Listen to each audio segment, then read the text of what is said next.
Hey everyone, welcome to attempt number 2 of Tint Wisdom 83, the Roundtable, and I think we're a go today. Today I'm joined by that side, John Little, over there, Gil Guerrera. Then we have Billy Ayton in the middle, Rodney McClure all the way to the bottom right of the screen, and then Michael Lawrence will be joining us as soon as he arrives shortly. So we're going to jump right in, and I'm going to pass it over to John Little. Maybe we could run through everybody and just say, how many years you've been in the industry and what you're doing currently. Started in 1985, worked for 5 years in the Fort Worth Metroplex area for two different tent shops. 1990, 30 years ago, February was 30 years ago, I started my own business. It's grown every year. Each year's been better than before. This year, it's been phenomenal. Ever since the COVID crisis and all that, and the shutdown that they had temporarily, and then when they opened back up, everybody's just spending money. So it's been, I'm just like everybody. It sounds like everybody's been super busy. And what city and state are you in? In Texas. Oh, sorry, I'm in Decatur, Texas. I'm about 40 minutes northwest of Fort Worth. What's population look like in that town? What's the population approximately? Population here is about 12 to 15,000. It's a small town, but it's a travel town. Anybody in the top half of Texas has to go through Decatur if they're going to snow ski in Colorado or anything. Everybody passes through here if they're going up towards the Panhandle. And so a lot of your customers don't necessarily live in your city. They could be passer buyers as well. Not really, but this community is like a funnel to a lot of communities.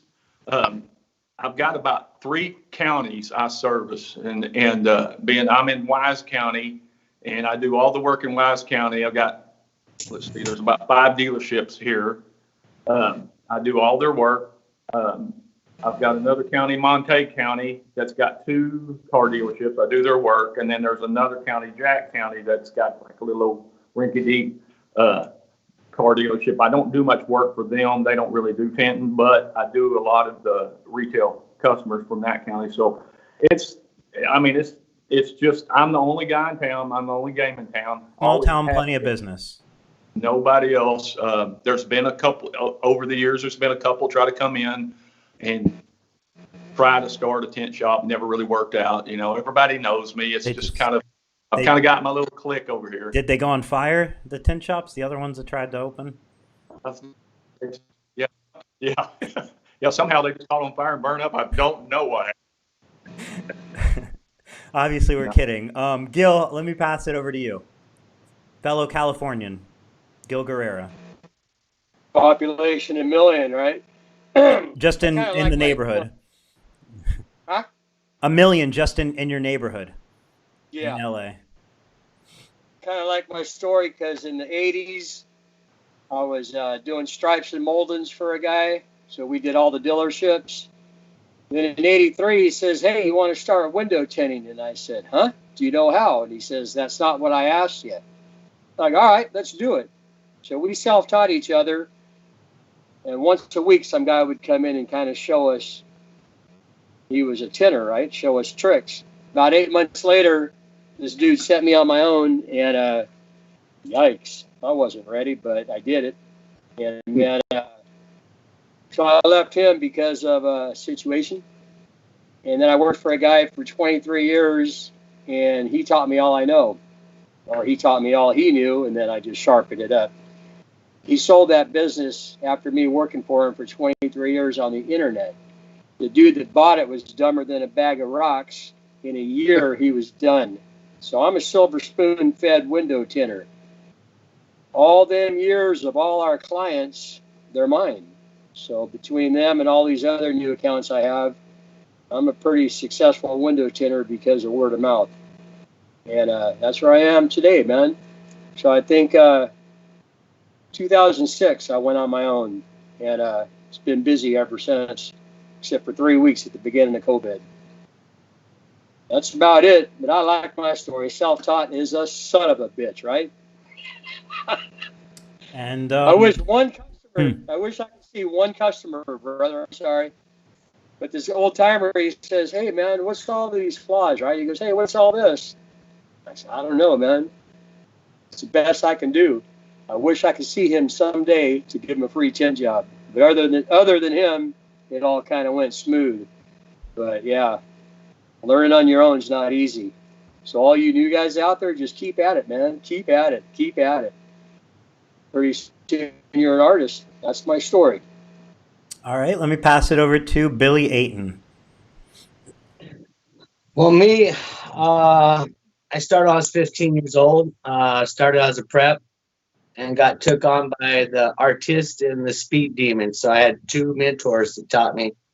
So I was, unlike you, Gil and John, I didn't have to fumble my way through it. I had a lot of guidance, a lot of philosophy behind it. Philosophy that still really goes to what I put into my work to this day, how I look at things. Never accept perfect is for perfect. There's always better than perfect. Never be satisfied with the best job you've ever been done. Tint is an art. It is not a trade. Those types of things were implemented in me. And I did that probably till about 2005. I did cars, flat glass, everything, striping, molding, everything under the sun when it comes to cars, because during wintertime we had slow times, did the alarms. That's why I'm called Protect Tint and Alarm, because I could throw a 7-wire in about 15, 20 minutes, So as the alarms started going away, flat glass started opening up for me. And now I'm doing flat glass.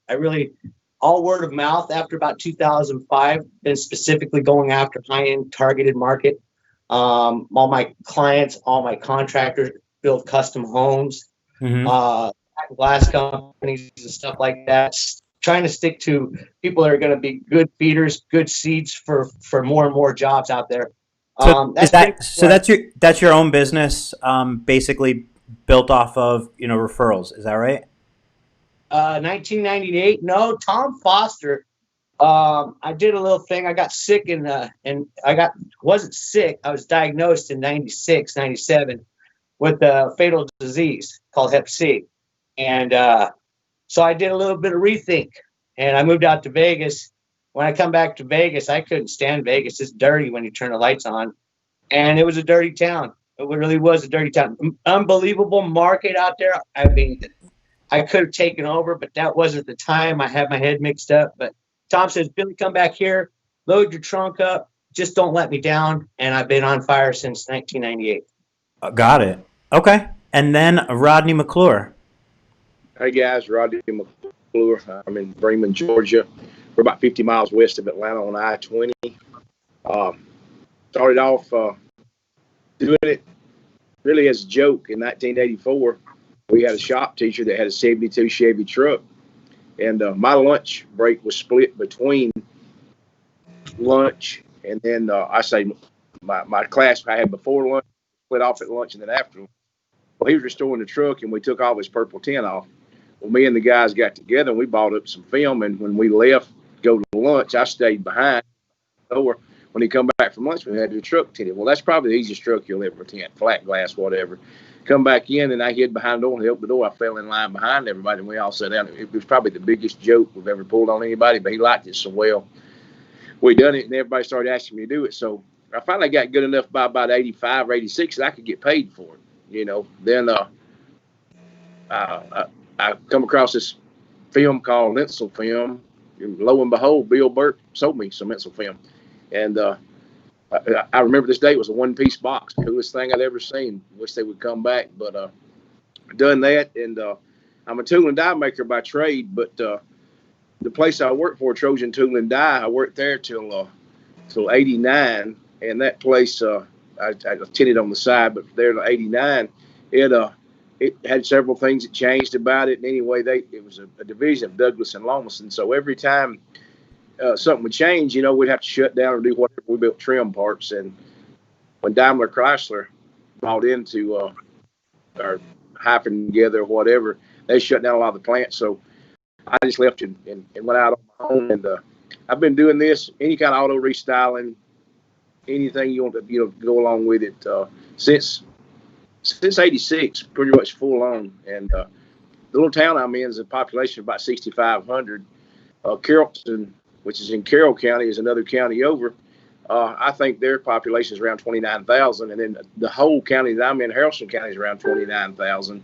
And the cool thing about it is we do about 6 cars a day. And I'm like John. I've got a sign in front of my building that's sort of funny. It's a marquee, and I'm a big Smoky Unit fan. It's the best damn tent shop in town. My wife, she says, you need to change that to only damn tent shop in town. They've come and gone and tried to open up here, and it just didn't work. But, that's where we're at. And I make a few tools on the side, and do that. And out of necessity, and I've had folks ask about them, let them have a few, and we've done a little research and done some stuff like that. But, I love what I do. And by saying that, I spend 10, 12 hours a day doing what I do. And they say if you love what you do, you never work a day in your life. And like Gil said, I had to learn this on my own. And as I did, the first VHS tape I ever seen on splicing the back window, I'm going to try to remember his name. It got it from a Lumar rep, was my Lumar rep at the time. Bill Wines was his name. And got it from him. And it was pretty cool, and I've still got the VHS tape. I think I'm going to convert it over to something. But nowadays, this is it's an art. You hone your craft, you learn your skills, you do what works for you. And there's several things that's a basis of how this stuff works, install works, anything, you can tie it together. But the thing about it is the different areas, different humidity, different climate, all the stuff don't work the same for everyone. But, when you get the basis of it, then you can fine tune everything. You can roll with it. But that's why I make a lot of videos and post them up and freely give all the information I got. I got a son that's 18 years old, and he works up here. He don't give a rat's butt about this. And we got his little friend up here. They're out there. They'll be going to college this fall. And it's sort of funny. I got a nickname. They call me the film bender. So we call one of them trash, the other than crease, because they learning. But that's just a little funny thing going on here. But we really enjoy what we do here. Just sort of spoiled. This business has really been good to me. It's put 3 kids through college, getting the last one in there now. And if I could go back, I wouldn't change a thing. I just keep right on keeping on. And as John said, we have been so busy after this COVID. I don't know if they're spending their money on. We'll have a car come here, have to jump it off or pump a tire up before at least they get their windows tinted. So we just do it. That's pretty much the long and short of it. So one of the common words that well, first of all, thank you for joining us today. And, thanks all 4 of you and Michael on the way for doing this. Now, we did go one by one for the introductions. I feel like we can kind of open this up for discussion, open discussion here. So we'll do the best we can to not talk over each other, but I don't think we should go in any sort of order. And one of the common words that was brought up just about amongst everybody just now was the word art, and how installing window film is an art. And obviously, being that you all are such veterans in the industry, there's a lot of self-taught as well. I'm curious how you all feel as far as you bring the art part of it. Technology, I feel like, has kind of made it maybe less of an art with the use of plotters and so on. Do you, ultimately, I think, what's most important is the customer at the end of the day, because the customer's on the receiving end of the service and the product. Do you think that there's anything lost in today's window film world versus a previous one, or could there be anything lost potentially with this generation retiring? Yes, I do. I think the plotter, the era of the plotter has taken away the art of it. It's, again, I said it in our interview here a couple months ago, that it's a tool, and it's a great tool, and it's a great tool for helping you put out more volume, better time. But the art, to me, the art of window tinting is what you can do, what you can figure out on your own, what you can cut, and to get a car in and to look at it and try to visualize how you're going to attempt that to go at that part is very fulfilling whenever you get it done.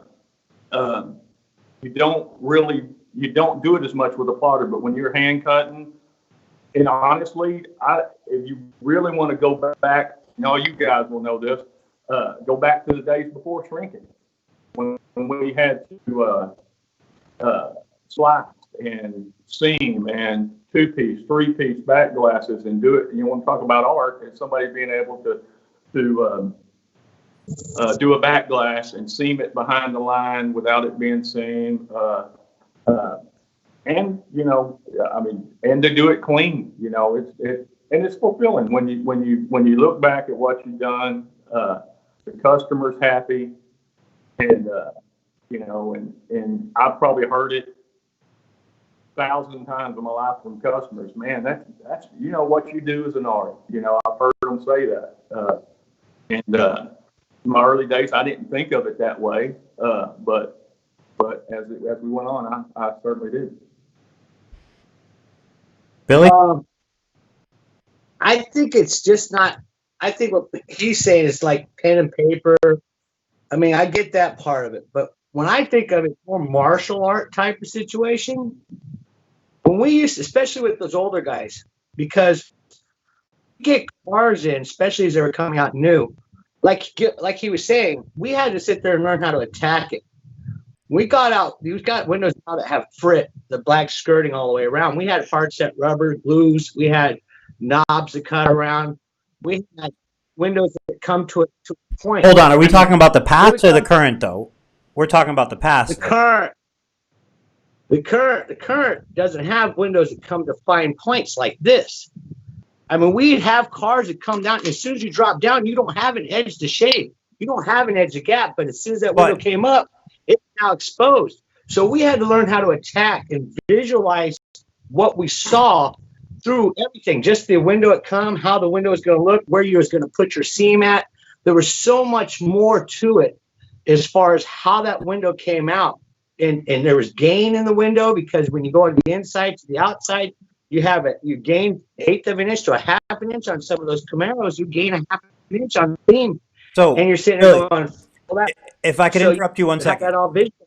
I don't feel like the question is, was it more difficult to do in the past than now? For sure it was. There was less resources. There was less available, like technology and window film. Sizes of films are different. I mean, there's so much of the past. What I'm trying to ask is, today, currently, viewing window film as an art, maybe you feel like some of that's being lost per se. And my question is, from a consumer point of view, is like, what are they losing in today's, if anything, into like, when you describe it as an art, and then you can make the argument that using a plotter and not having this experience takes away, or it could be lost as a generation retires. My question is, how does that affect consumers today? Do you see value or anything in the industry taking a turn for less because of that, is the question. Are we losing anything with that? Like, and my example would be,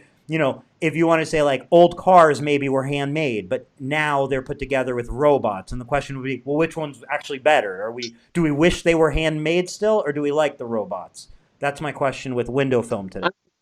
So much different. The entire industry is completely different. I don't think that they don't lose a thing. They don't know what's going inside of their bottle. They don't know the difference between this versus dish soap versus baby shampoo. The customer doesn't give a rat's ass as long as it looks great. And you're right, it's better than before. I don't know. I'm not saying it's better. I'm asking if there's anything that you feel is going to be lost potentially in a generation that has value to the consumer. Because lost challenges are just challenges. You take those with you. But I'm saying from a window film industry perspective, is there something do you feel like maybe transfer of information or knowledge or something that could be valuable? Yeah, it's all getting better, man. The only thing about art is you got to figure we didn't know nothing back in the 80s. We didn't know nothing, so you learned it. and it became an art because you figured it out. But we won't talk about the past right now. The future, you got awesome films. We didn't have scratch. Our tint wasn't even scratch resistant. But the technology is incredible. These guys with plotters and film handlers, old school. I've never had one, but plotters, dude, it's fast. So for the consumer's the customer, right? Yeah. Yep. Okay. Consumer's the customer. So for the consumer, I'm not a smart guy. Yes, For the you are. consumer, they got it made, man. The tinters are in and out. They're giving them high quality film, and if they know what they're doing, they're giving a high quality tint job. Which, from these tint sites, everybody's a professional. So I think the consumer's winning, man. It's a win-win situation. But the art, we have the art. I'm not saying we, but us old guys. There's windows that you just can't tint, but we figured it out because we're like MacGyvers. Correct, Billy? We're Yes. flipping MacGyvers. We will get that I sucker think on. the PPF guys have taken over that market. I think they have to sit there and have the different techniques and different cars and stuff like that, where everything's basically the same nowadays with our cars, you know. But what I like the idea of the consumer part of it is what part of the consumer part of it? Right now, what we get tinters like us, once we got our wings ready, we could soar. Now they're keeping these tinters down to plotter monkeys, and they got these guys working for $22 a shop. They got a great job. They got 401k. They got a regular job. They don't know the glory days. They don't know of making $100 off of a tint job. We got Hold on. getting that. Okay, so I like where you're going with it, but I just kind of want to slow down with. Can you kind of recap what you're saying is lost there as an employee? Because when you're saying, well, now there's all these people tinting for $20 an hour and they have a 401k. To me, I haven't seen much $20 an hour tinters with 401ks. Like, it seems like everybody's having a hard time hiring. A going rate's probably a 30 to 40% commission scale, and everyone's willing to pay a premium for tinters. So when you say these $20, are we talking Tint World, or like, where are we actually seeing this? 80% of our dealerships are done in-house or through a person that does through, I don't want to say it to sound bad, but permaplate. Permaplate So you're saying has like preloads, you're saying dealership work, not at tint shops. They're paying $22 for these guys that are trained to work off the plotter. They get paid. They get all the benefits of working at the dealership. So they get their sick day, sick pay. They get their unemployment, everything. And it's regular, it's steady, it's something that we never had. It's not seasonal, none of this up and down stuff that we had. As a tinter, it became more of a home because of the lack of art. So let me ask you this. Whose fault do you think that, because you're saying that happened with the dealerships, and this goes to everybody, it's an open discussion, but whose fault do you think that, or not when I say fault, whose fault / how did things evolve to go in that direction? How about this before we go past to where we're going right now? Let's go back to the consumer thing. I have a thought on that. If that's cool, are y'all good with that? Yeah. Oh yeah. Okay. Here's the thing. The consumer has gained access to speed tinting. You've got people that roll these things in here, pre-cut patterns, ready to roll on the cars, go out. The cars now, the seals, everything is made to where everything fits so much better, so much cleaner. There's very few vehicles now that use a lot of felt, something you don't have to worry with. They've got high silicone rubber, all this. It makes it easier for the installer. Now, when I call an installer, just what they are, if everything they do is by the plotter, they're an installer, okay? The plotter is a plus to gain customers. It's good for the consumer. It's good for the retail installer, okay? Here's where it's bad for the actual customer or the consumer. Say it's demographics. There's people that tint. I'm gonna use Dave Dillinger. If you ever follow him, this guy's phenomenal. He does all kind of high end stuff. Some of the stuff he's got I can't even spell. Okay, bam, we go there. Like with Billy, I've seen some of his videos, some of his technique on flat glass and stuff I couldn't fathom. Wouldn't even attempt to do because I'm mediocre at best at all of it, but I can do any of it. Okay. When it comes back to the actual consumer, say in my demographics, somebody wants to bring a muscle car here, the back glass is butyl glued in. or a truck that's got hard rubber where it's in. I got techniques to soften the rubber up. I got techniques to do several different things to do and make it work. But I do a lot of videos on like G20 vans, Yeah. 73 through 87 Chevrolet trucks and all that stuff. Glue technique on hard rubber around the windows, different things like that.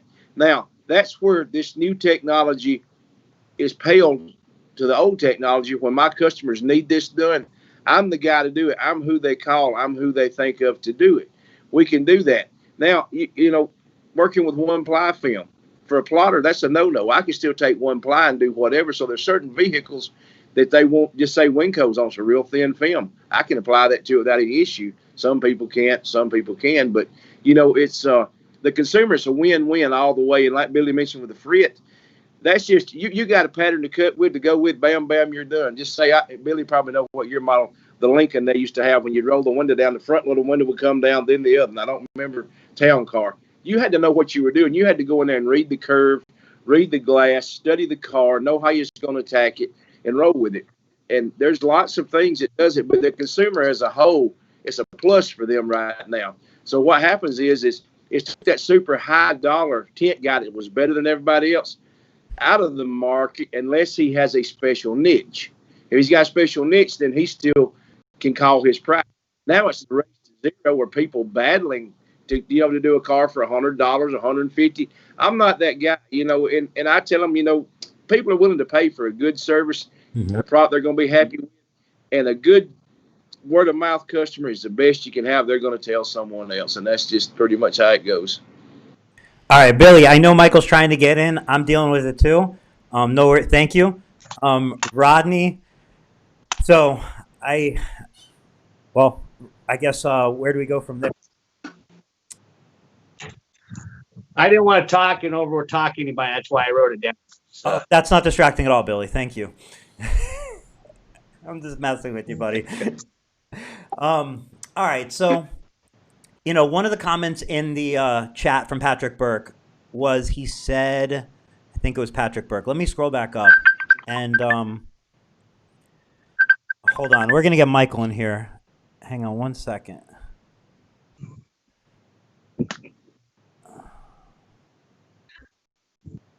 All right, so we're just letting Michael join in here. But one of the comments was, Michael Burke said the industry's at its best now. I mean, essentially what you said, Rodney, about quality, I think in today's world, like, certainly you have shit quality, you have great quality. You have that in every industry, not just window film. It's not the result of plotters or the result of anything. It's just the result of the world. You have shit everything and great everything. I think we're in a prime time where there's a big market for people willing to pay for quality and willing to pay for craftsmanship and so on. So that kind of, you know, I think falls in line with what you're saying, where, you know, there is a market for the, you know, plotter guys and the cheap tint being separate things. And then there's still a market for people who, you know, have the experience 30, 40 years when they're attacking glass. Exactly. I have a plotter and I do use it.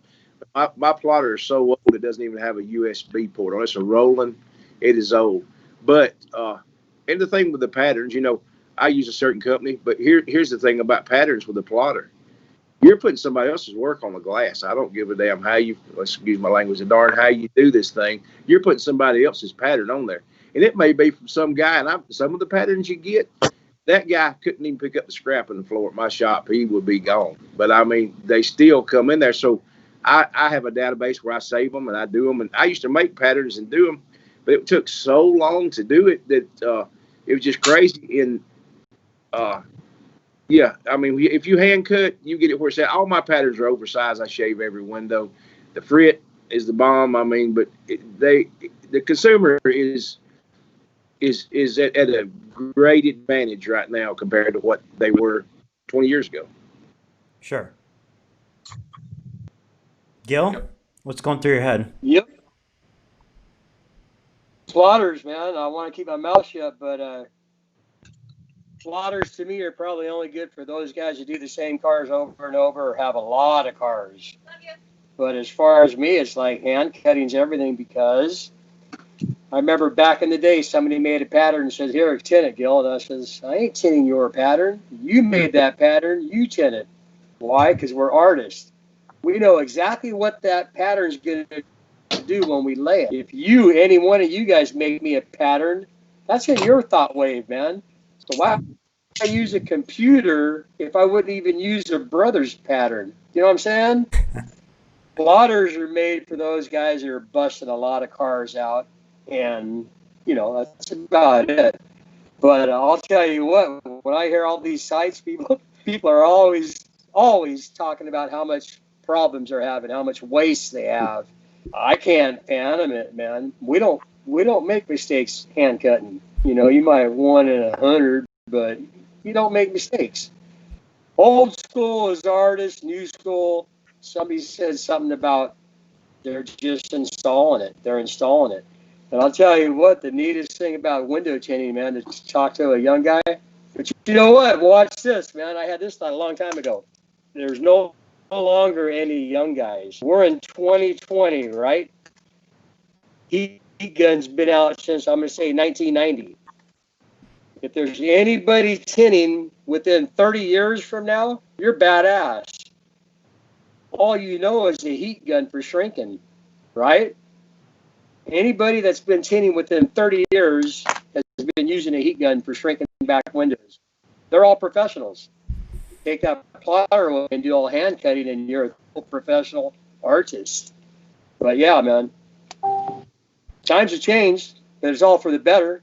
But I'd rather be an artist than an installer. It's like me painting a beautiful picture and selling it to you for $500, or me go printing a whole bunch and selling a whole bunch for $100 each. Exactly. But I'm not knocking these new guys, or these not new guys. I'm not knocking plotters and technology, because it's badass. But I would never install a plotter's pattern. But I have, and it was perfect. Some customer mailed me some plotted film. I didn't know what it was. I did it. I conquered it, and I was impressed. But it's all this negative feedback on bad patterns, and you guys got to pay somebody to make these patterns. That's that computer talk. I just don't do computers, man. I'm lucky to be on this thing.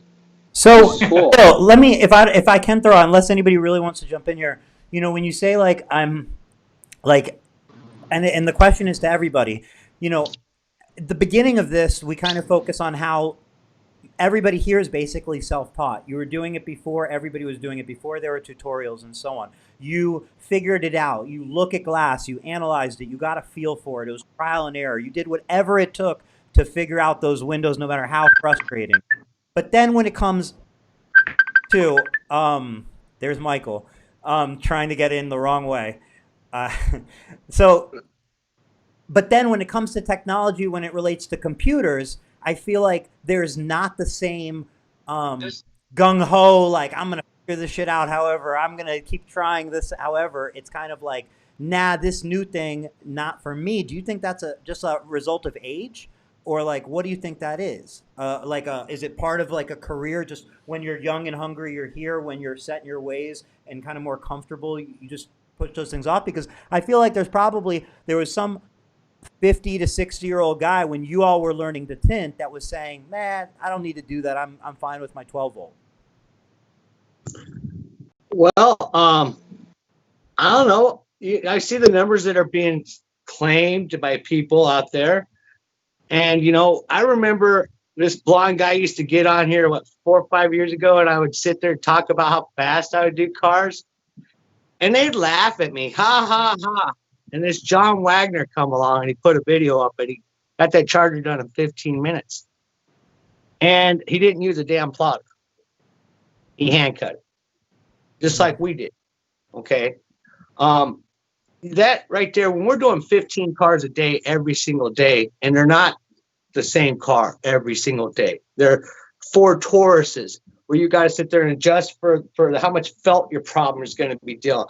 How much offset are you going to have for that shift on that 1986 Honda Accord? It's going to jump a half an inch. Cars are built better today. I keep saying it. They're just in better shape. The installations are going to, we're talking about apples and oranges. We can't compare the past to the future. But what's going on today, the artistic, what he's saying is use it or lose it. And we're still using it. Okay. Wait. Who's saying use it or lose it? What do you mean? All right. No, I'm just asking. Who's saying use it or lose it? Just so I can... Is that term just too old for you, Eric? No. I understand the term. I'm asking you, who are you? When you said he's saying use it or lose it, I'm asking, is that Gil or is that me or what are you referring to? I understand the term. If you don't, that's why doctors practice medicine, because that means they're staying. Billy, I understand what it means. I'm asking you, who are you referring to is staying it. I understand the term. I'm very familiar with it. I'm 36 years old. Okay, if all three of us... I'm not a child, Billy. I've been around. I'm 36. I've heard use it or lose it. Child. What I'm saying is okay, we're still using it. We're still doing it, right? Yeah. And those boys that learn on the plotter, they never have. Never have. Okay? And we're still using it. So when they never have, where does it start getting to the point where, boys, we're all now getting the oldest generation. Bill Burke's dying. Billy Wines is getting old. I'm telling you. All the Jack, he's Stop getting old. naming people like that in that context. Like, yes, everybody's getting old. We're all getting old. I'm almost 40. You're almost 50. Whatever. Oh, dude, that's old. But the question is the industry and what that means. I think Bill Burke was some of our mentors in here, and he was the original. He was the first one to start a tint shop in Arizona and the entire United States. So whenever you're just 10 years away from that generation, that makes us the last generation, because as that generation's fading off, it's us. And are we the gatekeepers, guys, or is there just some disconnect between us? How are we going to keep those artists from getting slowly to the point where they're just gone? That's the question, because they're using the plotters, okay? They're not doing what we're doing. And they're asking all the questions on these sites. How do you do this? How do you do that? You just got to be a MacGyver and jump into it, man. Figure it out. Only one person the other day, they sit there, knew what a Jesus clip was, that knew how to put a rag over top of it and keep the thing from going, Jesus, where'd it go? You had to talk to a glass company guy to learn that. I mean, there was some things that we did. I went out to, there's still information out there, but we didn't have this. We had to get on the phone book, call up the glass company, find out how does this damn thing come apart? And I twist. Oh, that was really cool. No tool at all. But we didn't know that at the time, and if you didn't try to pry on it, you broke the damn thing, but if you twisted it, it came right off. We didn't know those. I know. We didn't have the internet. Well, I feel like we've thoroughly covered that. Like back then, there was no resources. You had to learn by trial and error, and it was more difficult to learn back then. The question is, like, is there some sort of feeling of like, because that doesn't exist now, because there are more resources, that those people that are coming up in this environment aren't as good, or need to be put through through some sort of like challenge, or like, I kind of feel like, it's like saying, it was harder for me back in the day, so you guys need to like earn our respect or something like that. It's kind of where it comes from because it's just the way you're so focused on how hard it was for you. Of course, you were an innovator. It was one of the first. It was a very early industry. Gil, let me pass it to you. Remember, Billy? We're dinosaurs. We're a dying breed. Dying breed. Right. Become extinct, but that's okay. Everybody else is going to cover our asses because they know what they're doing. We are dinosaurs. I'm a hillbilly window tinter. But see, I don't know if sarcasm, like when you say you're a dying breed and everybody's going to cover your ass or whatever, like, what does that mean? Like, is that so? Like, I really am trying to just be clear and understanding. Okay, listen, man. It was maybe sound like a joke, but dinosaurs are distinct, right? Old school window tinters. We're old school, man. Let all this technology surpass it, which it is. So there's nothing. Ain't nothing wrong with the future, man. It's awesome. But we had a privilege and an honor of doing the art of old school splicing. Nobody's gonna. I've always loved this. You want to see what old school was like, and it's like take away all your tools, take away your heat gun, and go tint a back window. And it's like why? There's no reason to, but it's an awesome challenge if somebody ever wanted to try it. How did them old farts do it? We pulled deck lids, da da da da da. Right? We're a dying breed. We don't have to do that no more. Right, Billy? Got tools. Now you just make the pattern tint the window. It's awesome. Yeah, I mean, when I think back to our time before we had the technology we have today, moving forward to today with the technology we have with the internet, with these window tint groups that we're all on, it was a hard adjustment for me because of pride. It's more of a pride thing, I don't know if I want to, take any advice or any tips, from these new whippersnappers, and it took me a while to adjust and to accept it. And I'll be plain honest with you. I have learned in the last probably 5 or 6 years that I've even knew about a window tint group on Facebook. I've learned tons of things, and I utilize them today. I mean, I've learned. I tell you, one of the craziest things. I remember my mind was blown was when Rodney was doing the square body truck and showing about doing, he trim out his little trough around that old rubber, cleaned it real good, and he put that little line of Elmer's glue gel around that thing. And I'm like, holy crap. That's stuff we've done 1,000 times and never used that trick. And it was just a simple little trick, and it worked. And I'm like, it makes sense. I mean, you can visualize it by seeing it on a video that Rodney done. And even some of these young guys have come up with stuff that I'm like, holy crap, that would I'm gonna use that. And I use tricks and techniques that I've learned from all you guys right there on the screen. Yep. With me. And I've used them from some of these younger guys. And that's where the technology moving forward has really helped, I think, us installers in the industry. So it's worked. I mean, it's worked out great for me. And but at first, like I said, I didn't know if I wanted to accept and jump in and do that because of pride thing. Heck, I've been tinting a lot longer. I got a question for Eric. You've been making me think about what you said. I was listening while I was talking. And what I was thinking is, how do we get them to listen? Okay, first of all, as an admin of the group, I posted some very important tips, some of the newest, and we don't get anything.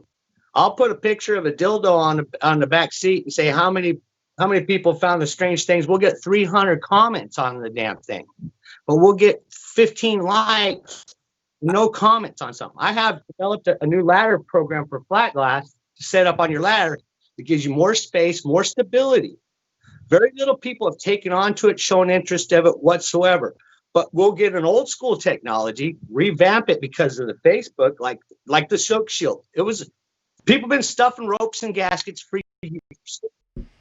All right, the gasket wizard been around since I can remember. Since 1984, that gasket metal thing is shoved in your gasket. Been around. That's old school technology. But because of this Facebook thing, they've been able to revamp it. They've been able to market it and get new tools. Even Rodney's been able to utilize to sell tools in this day and age. The tanks. I did when do I get to answer the question? Up on the tanks. That was the best thing that ever happened. I did a raffle on tank. Now we got 4 tank makers. This is what happens. The technology's right in front of you. That's where the difference is, you guys. This is where I have been made sure I'm staying up. I'm trying the best of the brand newest films. I'm always changing up my different techniques. I have not stopped learning. Okay, I don't sit there and go into a computer like he said and take someone else's artistic creation in their mind and print it on to whatever has been formed out. Yes, I get what you're saying. Technology is a wonderful thing, and I think it's the best thing that's ever happened for the industry.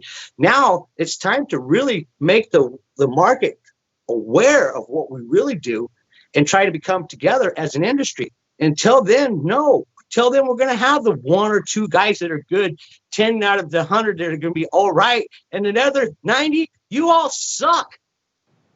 Okay. I see it. So I see it. Don't be different. Everyone knows I'm telling you the truth. let me circle back a bit. Can I just circle back a little bit? Let's kind of round this up. Let's just go back in time for about 4 minutes. Gil, I want to address something. Somehow the conversation kind of twisted a little. I'm not saying you did in any sort of way. I'm just saying it naturally twisted to where like maybe it came off as technology versus old school. There's no. I was never trying to pit is technology good or not. I'm not. That's never a question in my mind. I was simply posing the question of what parts of the past are relevant today that you could feel could get lost with the like generation change that affects consumers, meaning like some sort of service or like quality or value that because, old school is becoming old school, a consumer would get less of a service or less of a quality experience getting their window film. And I'm not necessarily, we can ask that question again, but I'm not posting it on you. What I'm just simply saying was I wasn't trying to say, it's technology versus old school. One's a winner, one's a loser. It was not that at all. And I was just trying to say, like, I don't feel that we should discuss technology or like parts of the old school that are no longer relevant because we know those existed, but they're the past.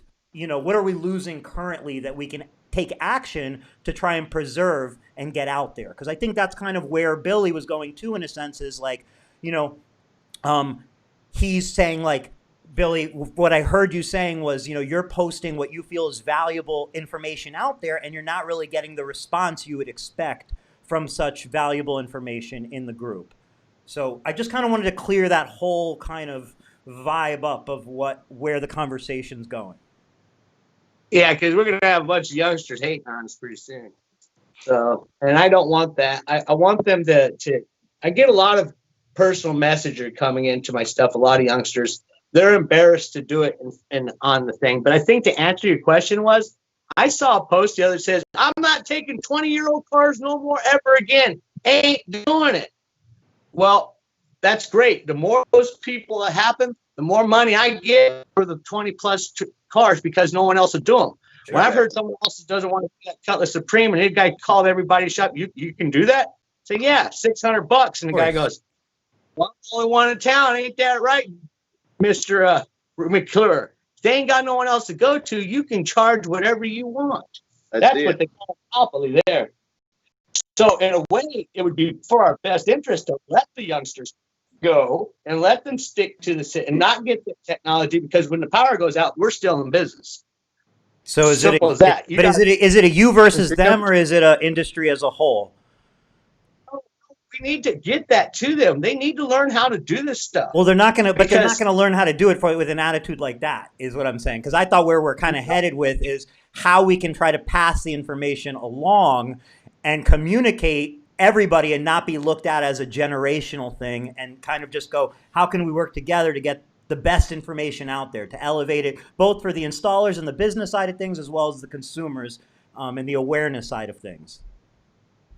I do that through some videos, and when I make a video, one of the number one things that folks say is peanuts. Somebody tell you one cure for that, the way you shrink. Somebody tell you the look, it's not one thing. It's different films, different adhesives, different techniques of installing, different shrinking. I made a video how to shrink a back charger back glass with no peanuts. I done it with a torch. I done it with wet. I done it dry. I done a whole series in it. And just to try to show these guys, there's more than one way to skin a cat. Had a guy ask the other day, I'd love to come and hang out and pay you to let me work with you for free, or pay you to work, for a week or so. I said, cost you nothing. You can come down. If you're truly interested in learning the art, I will teach you all I know.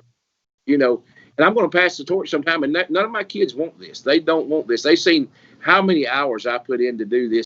They see how many hours that they have actually for me because I devote it to the industry. But, here's the thing. I'm not going to retire because I don't have a 401k. I'll do this until whenever. But I've bought and paid for 2 big pieces of commercial property, through the funding of this. And I take it seriously, and a lot of folks will say, I'm doing tint as a hustle. That really offends me if somebody calls it a hustle because it's been good to me, been good to my family. It's a great industry. I mean, I couldn't have met all you guys without them. We have a tint family. But there again, the way I combat the dilemma that says for the consumer's great for them. For these young guys that's up and coming, I try to comment on their pages, on their posts, and try to help folks. I don't try to butt in or do anything. If somebody has a legitimate question, I made a video that said 35 years summed up in an 18-minute video. Here you go. And I can do a 2-minute video, and it might get a few views for that 18-minute video. It's phenomenal how many it got. And I don't ever tell anybody this is the only way. This is the way that works for me.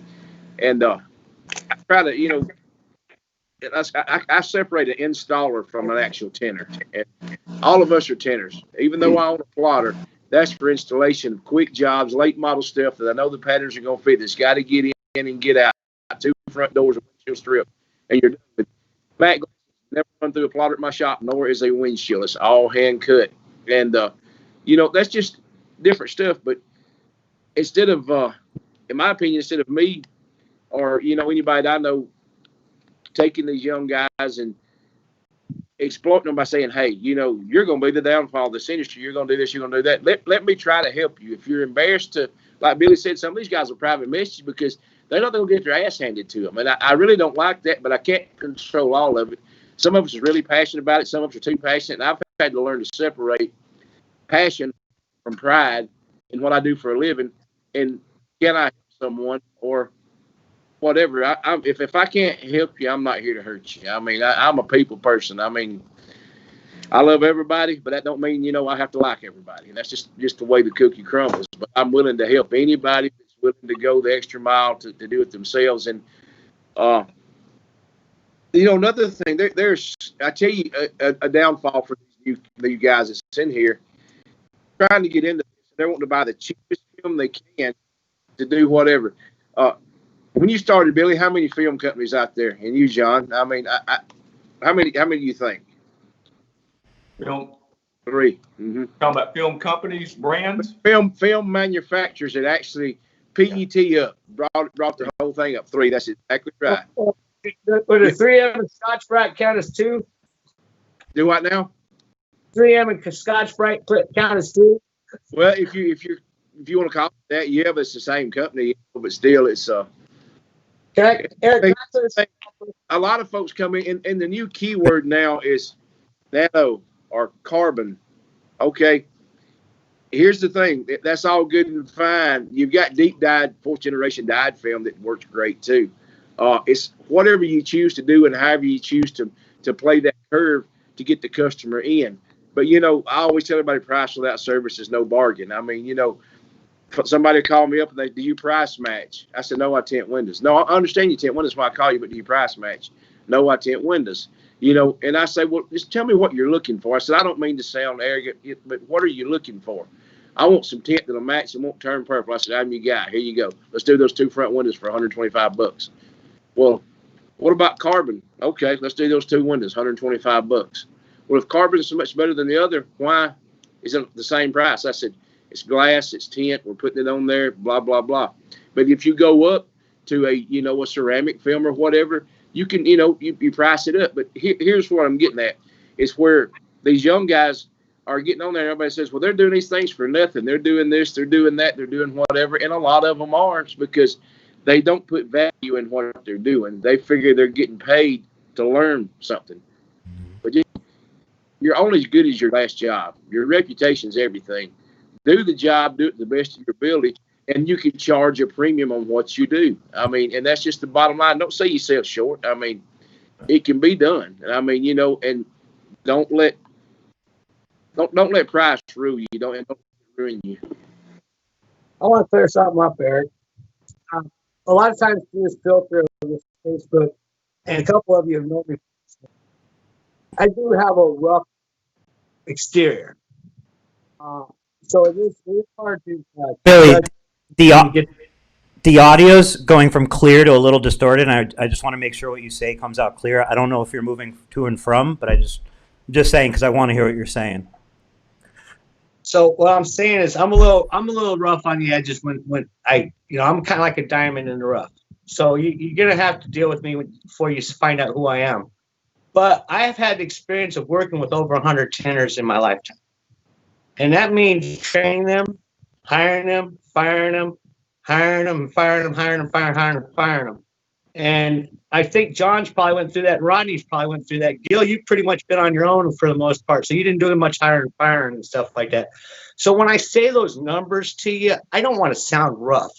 It's just what we went through as an experience as a GM, and hiring and firing through a lot of tanners, trying to find just a handful of tanners that can represent your company and represent what you want out of your shop. And it was very hard to fill that. And that has been the truth. To this date, it's still very hard to fill your shop. Otherwise, we wouldn't see those ads on all the time popping up. It is. I agree with you that it's very hard to fill those spots. My question at the time you were discussing that was when you mentioned that you see a lot of tinters getting paid $20 an hour, but they get a 401k. I was just saying that wasn't my experience in seeing that. It seems like definitely tinters are at a shortage by far. I've never seen so many tint ads on Facebook in my life than currently right now. But I don't feel like the reason for the shortage is because so many are only working for $20 an hour. I feel like it's the opposite. It's because so many can open their own business with such a low barrier to entry. Their own business could just mean, referrals that keep them busy. Even a couple, 2, 3, 4 cars a day, they can make quite a living. That means they have their own business, and that makes somebody very hard to hire because you really have to go up and beyond to be able to hire somebody like that when their other option is tinting 2 or 3 cars in a day and making double what they would have at most shops, even at and that's where the commission rates come in at a 30-40% split, which is a great pay. It becomes a challenge for the tint company, but that's kind of where I feel like where most people are probably at realistically. Unless they're going up and beyond and, like you said, offering 401k or a vehicle, or they're providing van tools, everything, and really making it worth it. And then of course some people find stability over profit, like over making money every week. Some people take a paycheck of $1,000 or $1,500 over that percentage for the consistency. But anyway, go ahead.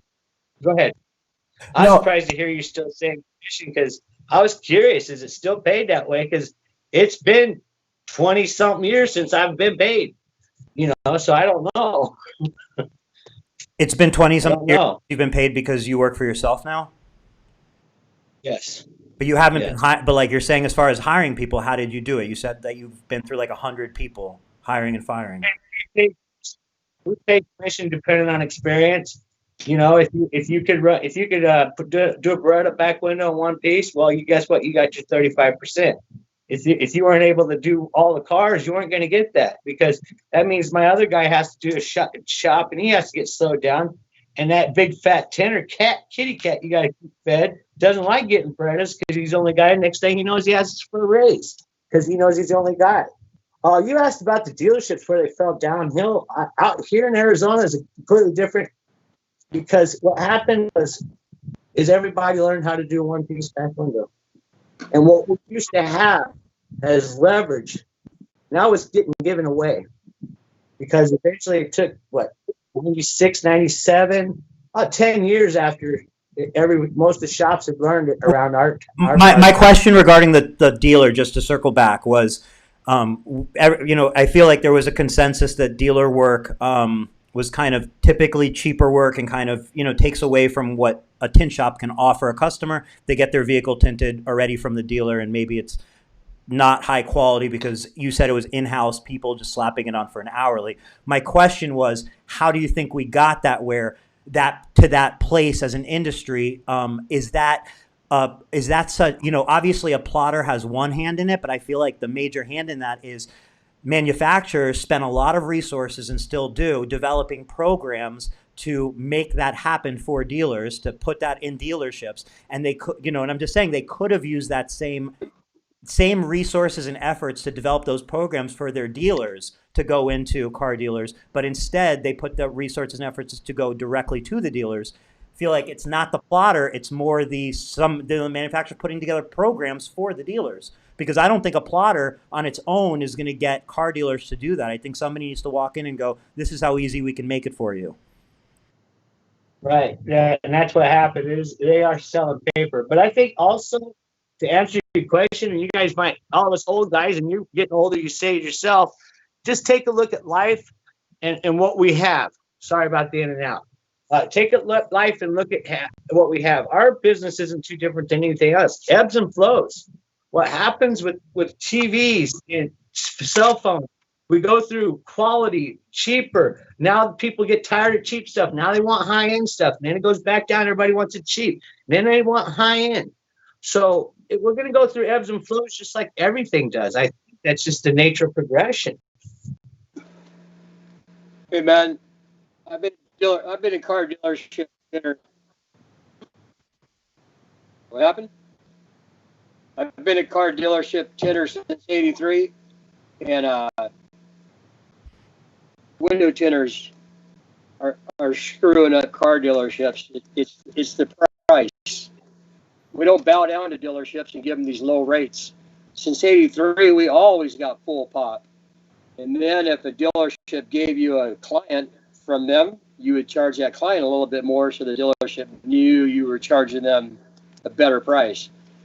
But we always gave them full pop, and they always paid everybody full pop. In today's day, you get these jokers, tinters, that are lowballing everybody. So tinters are doing it themselves. Dealerships is a whole different breed. Like I said, I was a dealership tinter since '83, and I had a lot of dealerships. But you'd have to get there right now. You have to do it today. You have to get it done by yesterday, right? So you got to be a hustler, but you don't got to lower your price. I don't know. From all these tint shops, I don't know why people keep lowering their price. You're supposed to raise it. Remember, we've been doing it a long time. That's it. The race to zero is killing about dealerships, but it's just the generations on dealerships, man. They're losing integrity. And like earlier, you were saying, what's the difference between an old school tinter and a new school tinter? The consumer integrity, man. Being nice, being thankful and grateful that you're getting this job. I hear so many people complaining about consumers are idiots. I ain't gonna tint for them. They're idiots. Don't let them be idiots, man. You gotta love everybody because they're feeding your family with food, with money. Mm-hmm. But anyway, Right. the dealership story. Tinters are screwing it up. We were $200 from '83, $25 the door, $100 a back window. It's cheap. Today's day, that's it, man. So tinters are lowering the price. They're bowing down to these stupid people at the dealerships that say they'll shop around and get it cheaper. And they're gonna 99-cent tint shops have been around since forever, and they're not going nowhere. They're always going to be here, right? Mm-hmm. You just got to offer them something that they're not. Integrity. It's you. It's us. It's the tinters. We're artists. We're not going to bow down and lower our prices. It's still the $99 tint shop. What about you, John? You had $99 tint shops in Duncan? Huh? What you say? I keep breaking up. Everybody sounds pretty good. I just saying. Okay. Do you have $99 tint shops out by you, John? Came to my house, you saw 3 on Artesia Boulevard. They're everywhere. Everywhere. And they always have been and always will be. Okay, man. Years ago, Coast Cadillac, I saw the addendum. It was like $495 for a tint job. And I'm thinking, wait a minute. You're not doing a $200 tint job deal. You're doing a $500 tint job. And I think that's how I got so good, because I had to do that sucker perfect, knowing the consumer, the customer, is going to pick it apart. Well, they didn't really pick it apart, but they paid $500 for a tint job. Well, You know, dealerships that make all this money on us, but they want you to Yeah. charge them less. have you noticed this? Say we do a lot of vehicles come in that's preloaded at a dealership, and they come in, they say, I want my back windows, or front windows to match the back. We say, we've got to remove the tint off of it. No, that's factory. No, it's dealer installed on the front. It's not factory. And here's the thing. You look at that film that you're taking off, and I have pet peeves. I won't call it what all of them are, but there's stuff so wrong with that tint all over that vehicle that was installed. Not all of them do that, but I'm just saying on this particular vehicle. And the customer gives it a free pass because they think it's factory, and they paid about $4 for it. But yet you put some tint on there and charge them $150, they're gonna pick it to death because they know you installed it. So you have to be, like Gil says, that good to keep that from happening. So that's where my shave technique comes in. I try to make the front windows look like the back windows on the roll up, so you don't see everything. But they will pick yours to death. But just because they thought that other was factory, when in fact it was dealer installed, they give it a free pass. They'll accept the flaw from the factory, but they won't from you. Mm-hmm. I walked out True. memory lane. We used to sell window tint. They'd come in, we'd sell them window tint, right? We'd sell them a lifetime warranty because they didn't exist yet. Okay, and then scratch resistant came out. Well, we'd buy scratch resistant and still sell them scratch resistant because we wasn't going to buy two different films, and we'd upgrade to scratch resistant because they had two different options. So we upgraded for scratch resistant. We upgraded for that. Then we upgraded for the up to the top micro edging on the top of the windows. We used to just go to the gasket. We used to have a half-inch gasket. Then we get the extra half. We get the jump to go to the extra edge. Back windows were one piece. Back windows. By the time you upgraded that windows, you was up $300-400 for the tint jobs, easily comparable to today's standards. Except for today's standard, gas was 75 cents a gallon back then. Milk was under $1. I mean, houses were 30,000, not 280,000. There's a lot of differences between back then and now. And the film costs more. Tools cost more. The dish soap costs more. Water costs more, and those electrics still cost more. So we are still right now, technically, with everybody says that we're upselling this film to, how much are you guys paying for some of those ceramics? Cha-ching, cha-ching, cha-ching. I mean, they're a lot of money, so you better start upgrading. But what's the what do you mean? Like when you say like, well, how much are you paying for the ceramics? We know how much the ceramics are. You're saying you have to charge accordingly, right? Right. Yeah, absolutely. But we're using marketing gimmicking skills that we've been using all along. What do you mean by gimmicky when you say marketing gimmicky skills? Because like to me, like ceramics not gimmicky. It's I have a ceramic film on my car because it blocks more heat. Like I don't feel that's gimmicky. What do you feel is gimmicky? To me, it's gimmicky whenever we have to put a light on there. And whenever someone wants to take a BTU meter and let that light stay on. What film do you have on your car? What's that? What kind of film do you have on your car or home? Well, whatever the deal, whatever anybody wants to send me and wants to be sampled right now. No, because what do you have on your car? You have something on your car, right? Or you have no film on your car? A charcoal, and it is 15 years old and still not faded.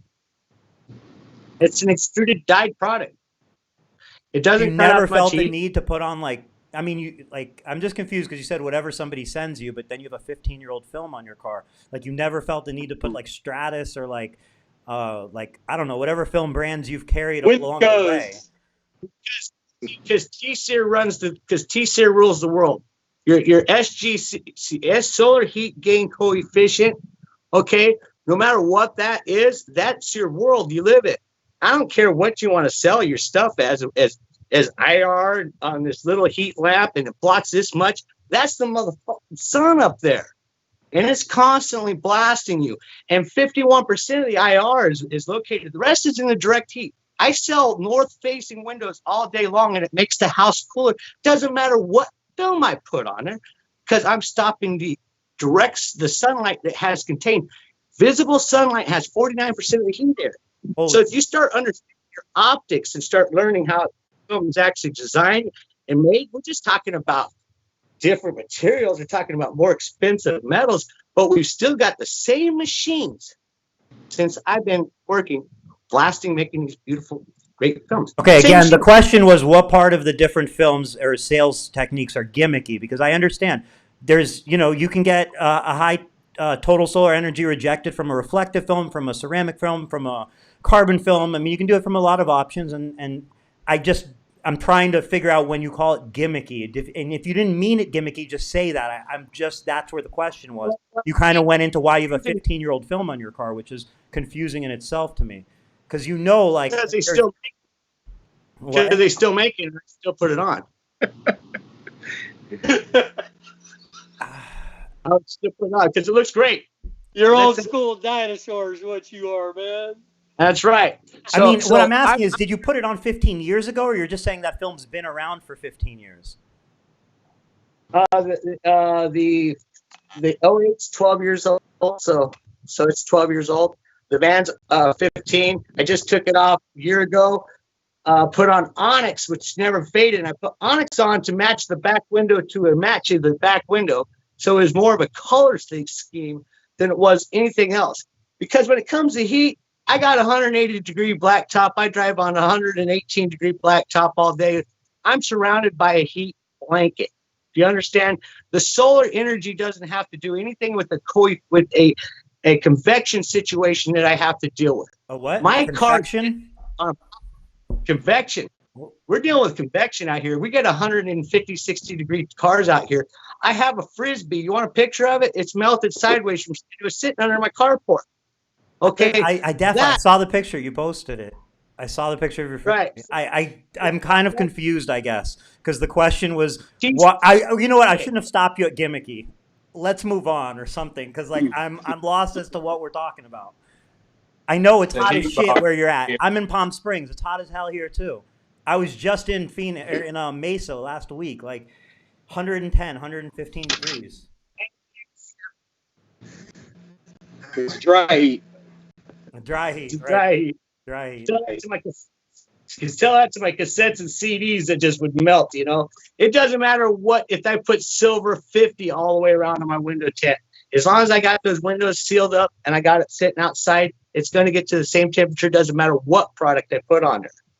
Now, what you guys do when you put that slide sheet on, the reason why I say it's gimmicky, because let's leave the light on for 10 minutes and see what happens to that glass. Let's Billy, we would have to. Can we also put the heat lamp on wheels and move it so air is flowing off the glass to dissipate the heat that's being held at the level of the glass instead of coming in?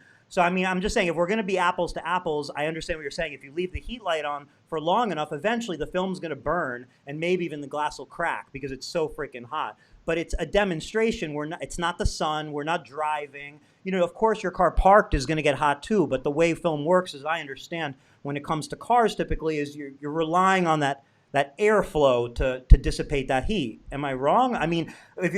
You're digging into a heat lamp, which isn't meant to be a replication of life. I don't want to go. It's a demonstration. It's a demonstration representation of a sun with its sole supportive heat coming from a very narrow spectrum of infrared light that film just happens to be designed to work very well at. You can put any light bulb you want in your demo. Yeah, sell it up. You guys get the $600. I'm saying go do it. But I'm telling you, I could put a sputtered film on there that cuts out 50% T-sear, and it's going to do the same thing. Okay. T-sear is T-sear. Doesn't matter what you guys' numbers sell. Want to sell IR, total solar energy rejection is still on fars optics, thermodynamics, your capillary movements, everything has to do with that. Okay. So if I could take it in a different direction, I feel like it would be a waste to have so many years of experience here and not kind of ask you to call on maybe a couple of things. Specifically, Gil, you are a very laid back dude. You've been tinting for 30 plus years, as I understand it, and you look chill, you look happy to tint every day. Your posts are always positive. You're always showing jobs, but it's always this like positive vibe. And I'm wondering from everybody, but if we could start with you, some of the things that maybe, just some of the things that straight up come from your experience that, not specific installation techniques, but more like business vibe, how you handle yourself techniques that really you've learned over the years that could be helpful to others. I honestly just love people, man. I love window tinting. It makes me a living, but I love people. It's funny that as I'm listening to this, these sites always go to auto tinting. I love my flat glass now. So I've been an auto tinter since '83, but I've been it all because from the beginning I done it all. But now that I'm older, I'm 62, man. It don't matter. It's still young. 62 is My young. bones get sore, right? So Uh-huh. when I tint a car, I get sore. My legs cramp up in the evening. So now I'm blessed with a bunch of flat glass. It's easy work. So anyway, to answer the question, I enjoy meeting different people. So every job's a new adventure. Every job's different, and every person's different. My biggest blessing, I don't advertise, so it's all word of mouth or repeat customers. So everybody's happy to see you. They want your tint, and they want you because you got character. Mm-hmm. So I just love life, man. When it comes to auto tinting, my close friends I tell, but I'm going to tell all you guys too, what the heck, man. When it comes to auto tinting, I tint one car a day. Why do I just tint one car a day? Because I don't want to overexert myself. But I still love it, so I do it. Yeah. But I make my money on buildings and houses, flat glass. That's where my money's at. And there's a lot of it out there because I don't do it for 99 cents. Mm-hmm. But auto tinting, it seems like everything's auto tinting. But I'll tell you, man, these guys that do flat glass, spectacular, man. These guys that do the graphics freehand, not plotter, spectacular. So this tint world's incredible, man. It just goes and goes and goes. Yeah, As anger and attitudes, I don't understand them. That's what I've always said. I'd rather delete a person than throw in a bunch of anger. It's like I don't have time for anger. I stay happy. So I think I answered your question. You did, and one of the things that I want to highlight is, I just everything you said, like, I feel like is great advice, and like when, you're talking to a customer and you're talking to them in such a like, I love life, I'm happy to be here, I'm happy to do this work, like I'm happy to talk to the customer. When that's the way you communicate with your customer, you're probably going to get the job, because when they call somebody else and that person sounds like they're unhappy to be here today and they're short with that person, simply, it's not about the price. It's about dealing with somebody that's pleasant to deal with, that's going to take care of you. And like, that's, I think, like when you talk about like, or people talk about like marketing or how do I grow my business, like that is one very big way to grow your business and also feel good while doing it, because when you're nice to people, they're nice back to you. So then before you know it, you're having a pretty pleasant day because everybody's nice because you're nice. You got to start that ball rolling. I tinted for a company called Maine Electric. There's a company called Maine Electric, been around forever. And here's a good story on whatever. I tinted all his vehicles at Norwalk Toyota. Well, they relocated and they wanted to tint their place. They called 2 different tint shops. Yeah, I need an estimate for our place. And they said, give us your measurements and we'll give you an estimate. Both places. And then he got to thinking, wait a minute, that guy that tints my cars, his wife always says, my wife does appointments. His wife's always going, oh, I'm sorry, he's busy doing a building. So he put 2 and 2 together. This guy does flat glass too. So he calls me and I go there and I give him an estimate in person, measured it all up, gave him the estimate, and he's like, how come other people ain't like that? On the phone, it's like, yeah, we'll give you an estimate on the phone, give us your measurements. That sounds lazy to me. Super lazy. Go there and meet this. Yep. Go there and meet that person, get to know that person, become friends, give them the estimate. You're already in, you're done. 100. But price shopping, we don't do price shopping. We do estimates, and we do. Earlier, the question was a difference in the older generation, newer generation. This goes beyond tinting. That word, respect, integrity. I think the older generation, man, they don't have a lot of respect and integrity for people. You know, BLM, what the fudge is that stuff? Where's our respect? Where's our dignity and just people? I don't think that's You know, the case with I don't feel that's generational. I kind of want to stop you there because I don't feel that's generational. I think I can think of plenty of examples of window film businesses that are run by young people that are have incredible reviews, provide incredible customer service, and we could find older generation tin companies where they're going to be the saltiest, bitter people, and then flip it around and again find older generation that's the nicest people on this earth, and younger people. You're right. Respectful. There's always those both sides to it. It's wherever you want to look, you'll find it. How we were raised, huh? How we were raised. Yeah, I don't want to be so judgmental on the young guys because, some of my best techniques came from some fool that didn't know what he was doing. Some rookie says, I tinted it to one guy, and I was like, what the hell is he doing? And we said, stop, let him. And then we turn around and then see what he's doing. That'd be like someone that could slam a basketball, seeing someone like myself trying to slam it. So, I have the physical ability to do what he's trying to do and just grab the ball and went whoosh first time.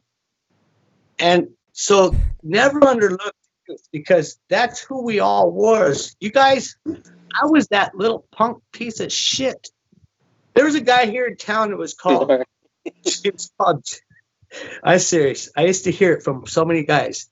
And he'd go, you're better than this guy. You're better than this guy. And the guy finally died. He worked all his entire life. All right. Guy who carried a razor blade around behind his ear, straight razor blade cutter. I mean, the guy, John Bonifitz was his name. Okay. Just so you know. And he's a legend here in Arizona, John Bonifitz. And I used to hear his name. It was 15 years in business before I met the guy. He found out I was working at the place, went over to meet me. Billy. These sound like unresolved issues you have, like personal issues you have with somebody in your neighborhood.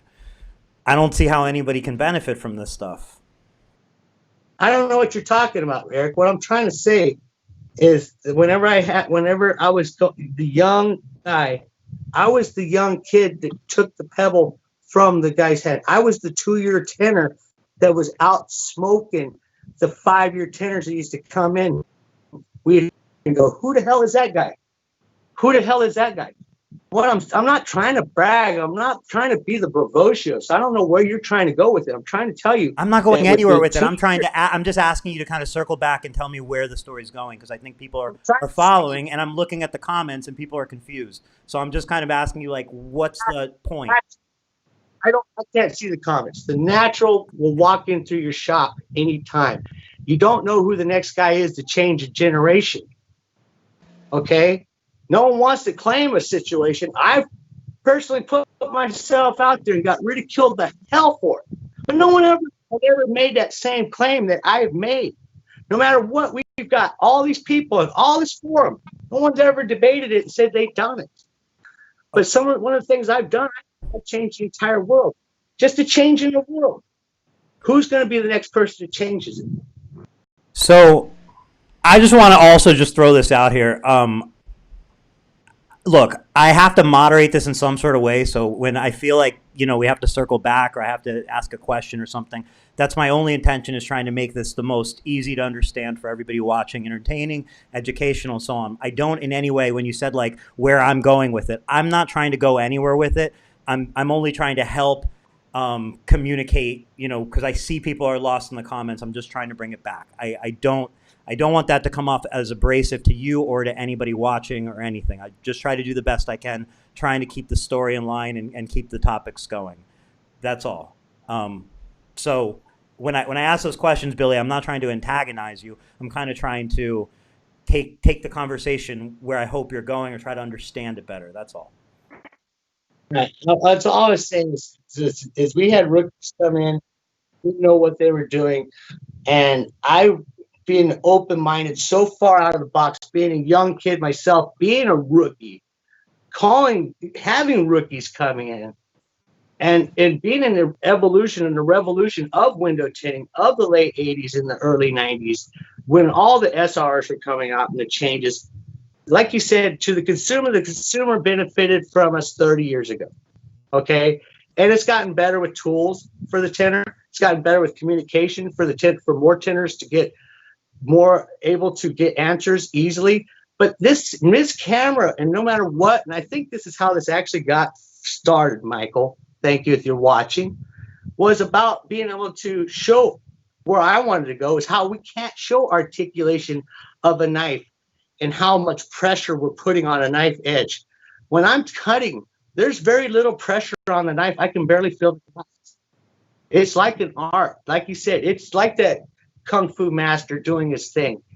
And that can never be shown on a video or typed into this filter that we have right here. It never can be.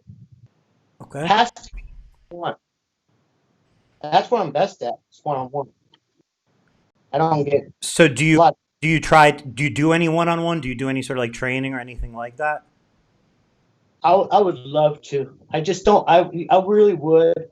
I've seen the format for it, but it's the thing is for me to do it, I'd have to go travel and I'd have to be able to. They'd have to pay for my time. Simple as that. Understood. And hey, circling back, that becomes a biggest challenge when it comes to anybody doing anything that's kind of, whether when you're trying to help somebody else, like even when you take the time to just post a job you did and say, hey, this is the film I put on, these are the windows I put on, and so on, you share it with your peers in a group. That takes extra time, and you're doing it to help other people. When I saw Rick Tallman made a video today, and it was taking the back panel off Forerunner, the interior panel. I know where the 3 screws are, and the only one you have to remove now, and so on. Like, he took the time to make that video. There's going to be people that watch that video that now know how to do that as well. It helps them. So, of course, it's very, I feel like, even just doing this, you all taking the time to do this is to help other people, essentially. So, that becomes the challenge. And I feel like where this conversation could go now or in the future is, again, how do we make those sorts of things happen? Because, like you said, people still need to earn a living, but at the same time, there's the desire and the want to go up and beyond and help train and teach. So somehow connecting that could be, a beautiful thing is all.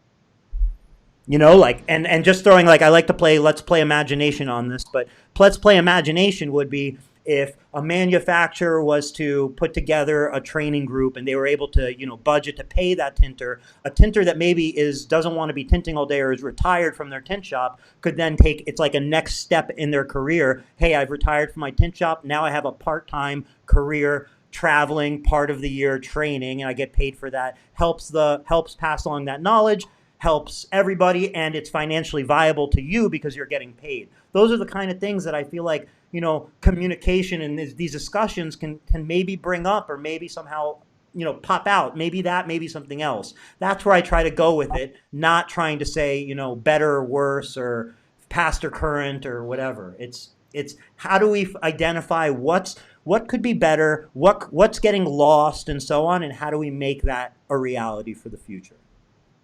That's all. Well, like my person myself, where I could come into your shop from Arizona, and if you have the market, I can get you to 1 car a day more. That's what I promise you within 1 week of having it. Just 1 car a day more. Okay, possibility 2. Now, if I charged you $3,000 for those 5 days, that's a cut for me. But at least I get to do what I understand the math behind it. The question is how you enable it, because you understand the math behind it, but it hasn't happened. So, I get it. I understand the math. You can provide value. It's way valuable for a shop and so on. The question is actually making it happen. But I do want to I want to kind of talk to, I just want to throw, John, Rodney, Gil, everybody be in the mix. Please. I feel like I don't want to be controlling the conversation. I want to be listening. Okay. What's worked for me is Facebook itself. I get calls or text or message or messenger all the time, from a fellow kenners around the country asking me, hey, have you ever done this particular art? And if you have, what do you do about this? Blah, blah, blah. I've got people out there I've called that I know that do this, and the only reason why I would know is because I have built relationships with people through through Facebook and through the window tint world. And so I know if I have something I've never done, I'll use Randy Humphreys for example. Me and him hit it off many years ago, and we're real close. Randy's saying too in Texas, and there's something I know that they do. Randy Humphreys is always worked he worked in Boston, now he's in Nashville now, and he's always worked on high-end cars. I'm in Podunk, Texas. I don't ever say, a Tesla is something exotic to me, or a Lexus is exotic to me. I don't see Lambos and Ferraris and stuff like that. No, nobody has them out here. But when I do get something that's kind of exotic, I can call Randy. I can call Dave Dillinger. I can call guys who work on them and get that information from them. How does this suite come out pretty easy? Is it worth me even doing that? What do I need to watch out for on this? Anyway, so that to me is what's helped. I guess moving forward with the what we can do in the industry, because we can all help each other. We're all in this together. We're all family. We may some of us butt heads. Some of us may not get along. This guy may not like this guy, but we're all in this together. And I think I think all of us together, no matter what brand you are, no matter what, can make this industry better. I mean, prime example, my wife, when she had the heart attack, the industry came together like I've never seen before.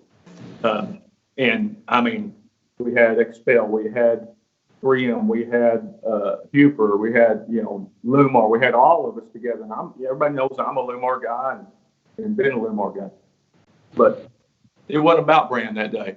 But anyway, it's just and it wouldn't have happened. Stuff like that wouldn't have happened if I hadn't built relationships through the social media format.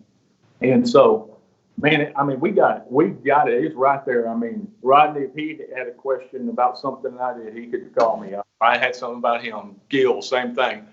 Gil's the anti-graffiti king. I mean, I do flat glass too, but I never see Big graffiti film. anti-graffiti. It's not a thing. I've seen some big Los Angeles. with Gil. Yes, I mean, and we've had conversations about it and stuff because I don't know anything about that film. It's not something that's big over here. So I've asked a lot of questions about it, back in the old conversations, and I put that in my memory bank. So if I ever get in a situation where I need that, and I have, by the way, Gil, I was able to offer that. I didn't know anything about it. But anyway, I wouldn't have known anything about it if it wasn't for these groups and for, meeting you guys and other guys out there. Isn't it funny if you can really talk to somebody how much you find you have in common and how willing everybody in the industry is to help one another? I mean, my wife says, "Do you ever turn your phone off?" And I says, "No." I mean, when I go to bed, I don't even turn it off. Then I put it on the charger. But I'll wake up with a message. I'll have somebody call me, "Hey, can you help me with this?" And I do my best to help anybody, and here's on that same turn, there's not been anybody that I've called that's not willing to help me. I mean, they will answer whatever question, whatever. And I might ask 3 different people and they tell me, okay, 3 tell me this way, 1 tell me the other way. Then whatever clicks in my mind and say, let's take all this and make it work or do whatever. But we're an industry of people that are willing to share, but it takes us older guys a little longer to share and to do stuff with the new guys because we're thinking in our mind, and I'm going to say something that a lot of folks may not say, hell, they need to learn it the way I had to learn it from the school of hard knocks. But then again, I think, if we have a certain standard we set for everyone, we try to guide them the best we can with what we know. It keeps that standard up because if you try to lowball or undercut or do anything like that, it takes the value of what we're doing down. And you're going to have either this guy that's way up here or this guy that's way down here. Or you're going to have this guy that's in the middle trying to decide, do I need to lowball, use the cheaper stuff and do whatever? and survive, or do I really want to set the standard and go up? That's been my motto. I've got a sign over here on the wall that was from my shop, setting the standard since 1984. And somebody says, well, what does that mean? Well, we can tint your windows, and we can just do just as good a job as Rodney McClure can. And that was back in the day. And then this guy would say, I understand that, but if I can already get Rodney to do it, why don't I want somebody that's just as good, but I can get the genuine article to do it? Now, I'm not saying I'm the best. I give 110% at everything I do. I mean, whether it's good, bad, or indifferent, it's 110% or nothing. I mean, and I'm that way with helping people, or anything that I stick my neck out for. I mean, if it's worth doing, it's worth doing right. I mean, same thing when somebody calls me up. I'm not going to blow them off or do whatever. I will either tell you, you can call me back. I do not have time now, but very seldom do I ever not answer my phone. Very seldom ever. But and that's the beauty of our industry. You know, we can all come together. We can all find something we have in common, and we can genuinely help people. I mean, I remember the first time I talked to Gil. I'm talking about and the first time I talked to Gordon Gross. I mean, I'm talking to this guy from Australia. Little did I know America to start with. You know, just great people everywhere. I mean, I don't even speak certain languages, but yet we can talk back and forth and translate. So what the internet, what these cameras, these phones, and all this has done to take the feel, or the, like Gil said, the LOL. What the hell does that mean? You know, here's the thing. When it takes that personal feeling out, it also links you to people that you would never talk to before. And it's amazing what you have in common with these people, and how people are genuinely good people, and they're willing to help. They're willing to do whatever. It's just the fact that, you know, everybody has to be on the same level to think. You can't go into a conversation talking to somebody thinking I'm above this person. You know, hey, I'm right there with you, or vice versa. I hope you feel the same way about me. That way we can talk, because if you think you got an edge on somebody, the conversation will never go anywhere.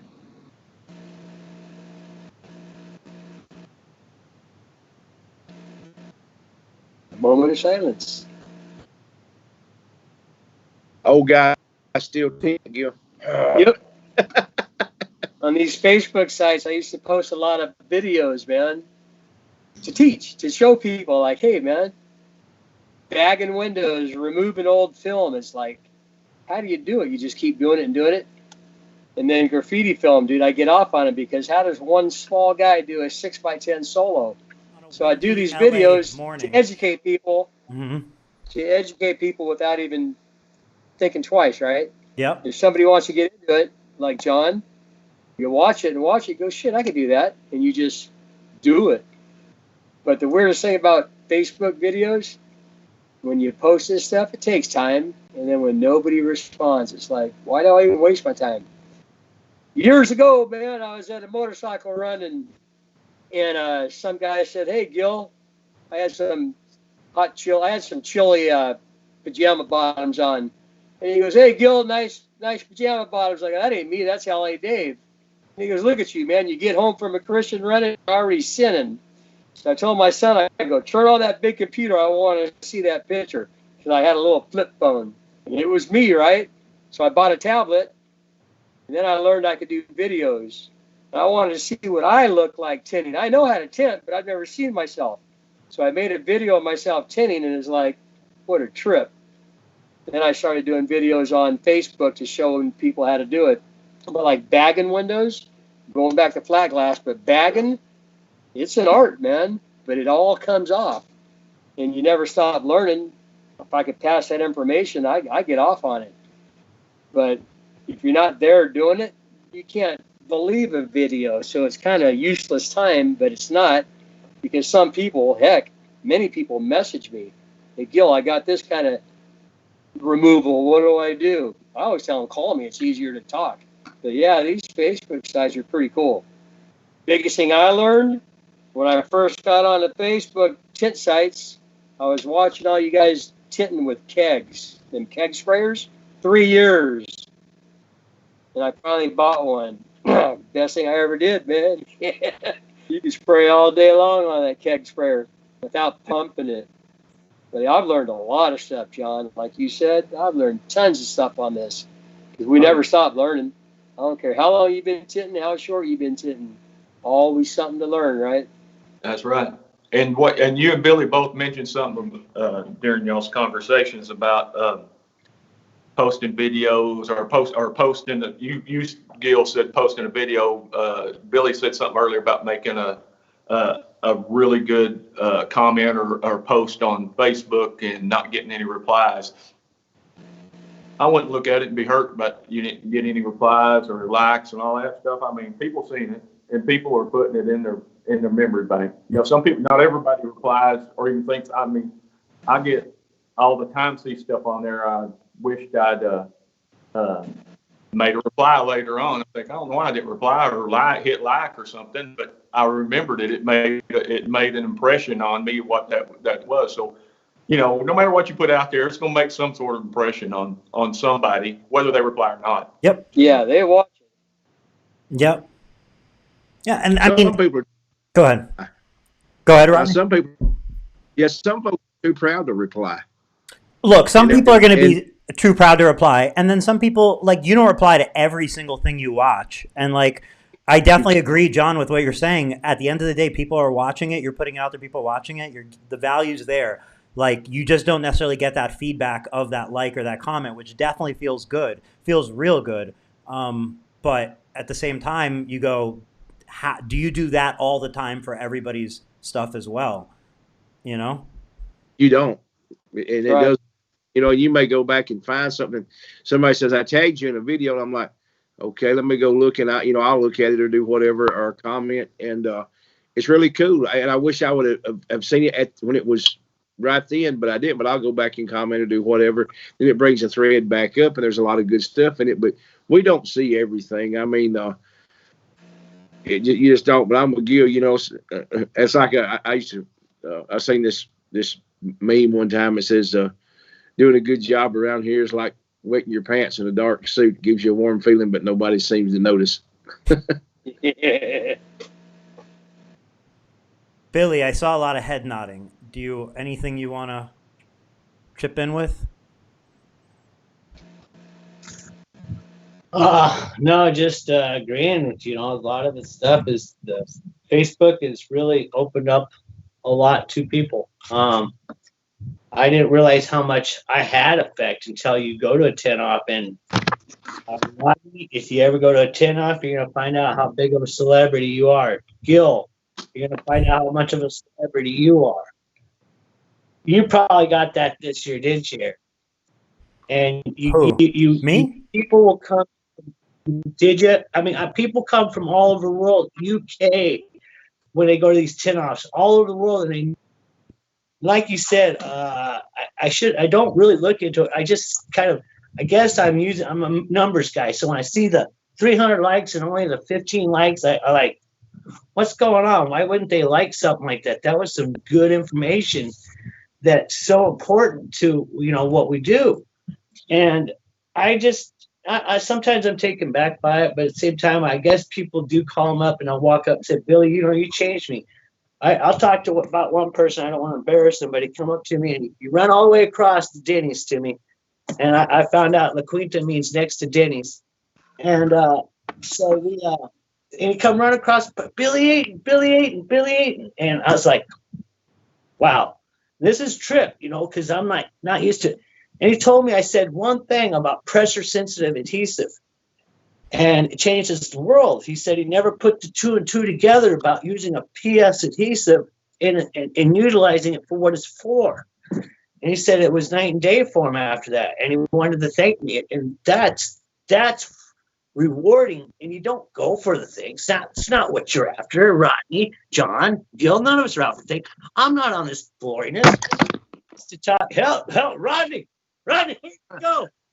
Suction cup, give up.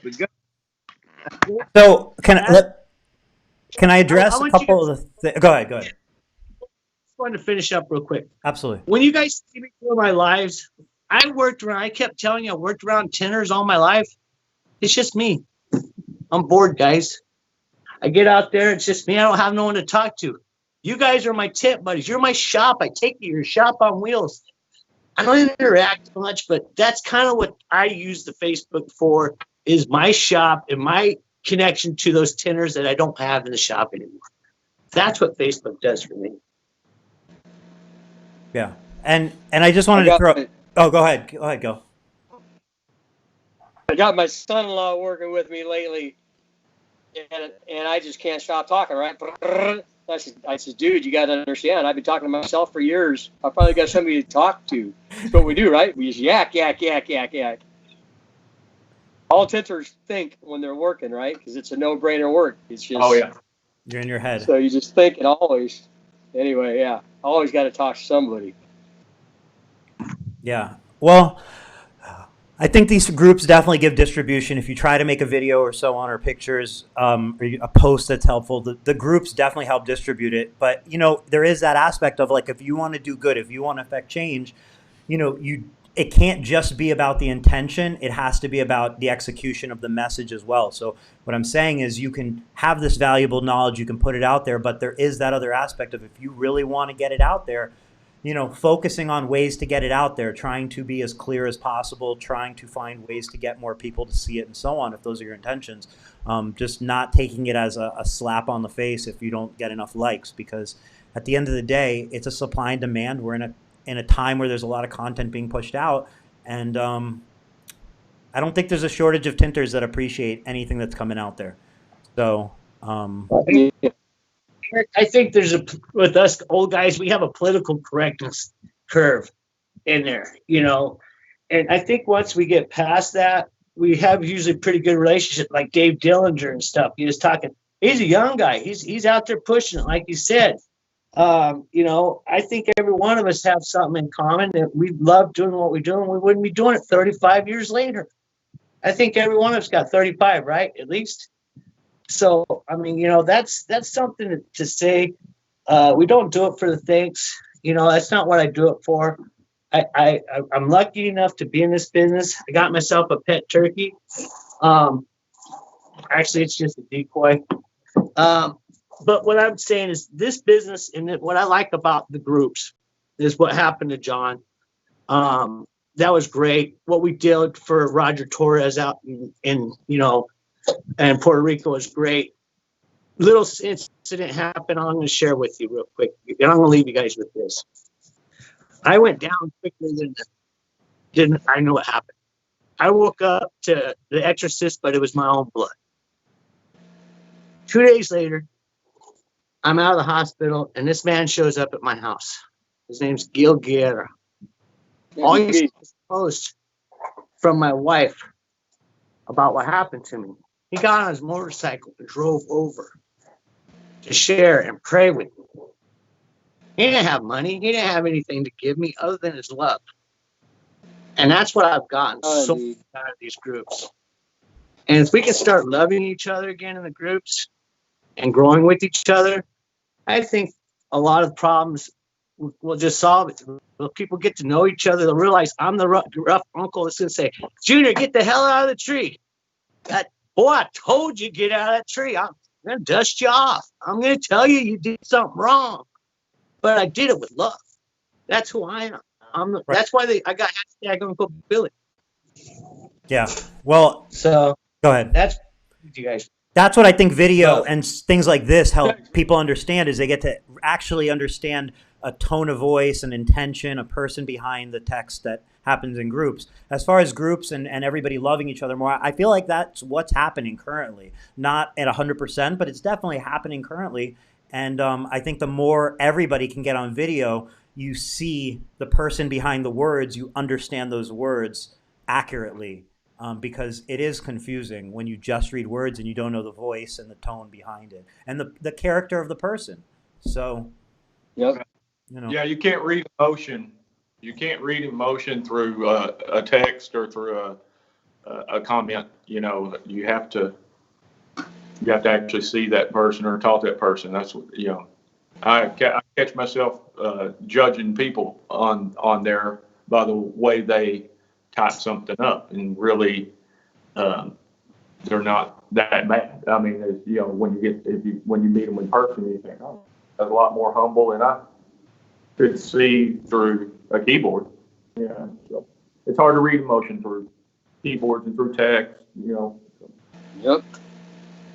Even through video. Huh? Deal Even sometimes. through video. This is a filter, you know. We're not in person. You can't say something, say, you ugly son. Whack! Oh, I didn't mean to say that. No, I'm kidding. But you know what I'm saying? We have that filter. We're more than bold to say something when there's 2,000 miles between us. Yeah. That's what I'm saying. Plus, you can read body movement. you know, yeah, you can see Face, so. smile, the whole thing. It all plays a Everything. huge role. That's right. Kish. Right. Where's Michael Lawrence? I've hugged two of these men in this picture. That's really a great thing to say. What happened? I've hugged two of you in this picture, Right there? John John? and Gilgara. Wish I could have been out there when your wife got sick. Well, we Guys, are. Go ahead. Sorry, there's a little delay. Just really happy to hear about John. Let's finish up with everything with John with telling us a great story. I'm not the leader. You tell us what to do. So I'm headed there. We're coming up on 2 hours, and I know everybody probably had a long day. I really appreciate everybody doing this. If there's anything that anyone wants to get out, any final words, I'm certainly down with that. But we can also end it because, like I said, I know you all had a long day, and I appreciate you spending 2 hours on a Facebook video sharing and being part of this. Billy, go ahead. Does anybody out there have questions that they were wanting to ask us? Has anybody been posting questions or just comment? Yeah, we're going to be here for a while after that. If we start asking the questions, I'm down, but I'm just saying I could ask one and we'll be here for a while. Billy, what do you want to say? I was going to say, thanks. I forgot something. I was just going to say, you're the one who runs the place. I didn't mean to take over when I said, John, let's let you finish. Didn't mean to do that. Sorry about that. Oh. So thank you for allowing us to get together and try to show us that we're not a bunch of curmudgeons. We're really not. We all love you, every one of you. We've always there, and they're all going to be here in 30 years. Like Gil says, when they're got 30 plus years, they're all going to be in our spot. Well, how will they be reacting towards their children that are coming in? How are they going to treat her? Are they going to be just generational like we? Is this just generational stuff? I don't know. I just would really like to, make sure that we all get along. I don't think there's a major disconnect as much as people think there is. So, I really want to stop you at something you said that's really important. So you just said, how will they, the younger generation, treat the next generation when they're in that older generational stage? Well, I think one of the opportunities we have in front of us is that generation learning from the example that your generation sets during that same scenario. So they're probably going to treat, it goes in all different directions, but they're going to probably treat the next generation either the way they were treated or the way they wish they were treated. And I think the better way is the way they wish they were treated, meaning set the example, show them the way that they should treat that next generation. Because if it feels like a us versus them or age versus age or better or worse, then what probably could happen the next time? It's that same feeling of, what I went through, I have to put you through that too. Instead of, what I went through, I'm going to put you through that too with it being positive. You sound like my wife. Just because your kid, you went through as a kid, doesn't mean my kid should go through that. That's just fun stuff. But she's right. She's right a lot to that point. Just because I was like that because we were poor, and my kids don't have to do that. They don't have to. Why? They have video. Why? All right. Well, I gotta. Go ahead. Shout out to Lawrence. Just because we didn't have it, is it fair for us to say they shouldn't have it? I don't think that's fair for us. I don't think we're the gatekeepers at all. I think they should definitely mark what they want us. Rodney, you have a group. I have a group. You're an influential person. People make comment on this and see. Let us know. And I'll go back and read these questions because I can't see any questions. And I'll see what I can do to implement the stuff in our group too. Try to make it more of an open format so we can get that. So that Embarrassment. We've tried embarrassment. Tried different formats. It's hard. Try to get them to open up.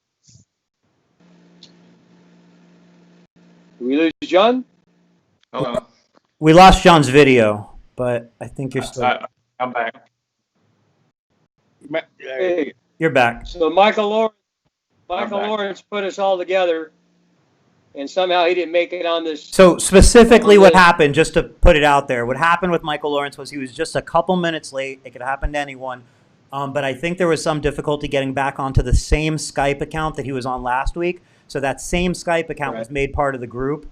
I tried calling it. You'll see my eye shifting to the side throughout the live stream. I tried calling it like 100 times, but he's just simply not in that Skype. And then there's no way to like start a new, like adding him in during here. So we'll definitely be seeing Michael Lawrence on a video. Hopefully you guys will do it again, and we could be a group of us plus more plus whatever.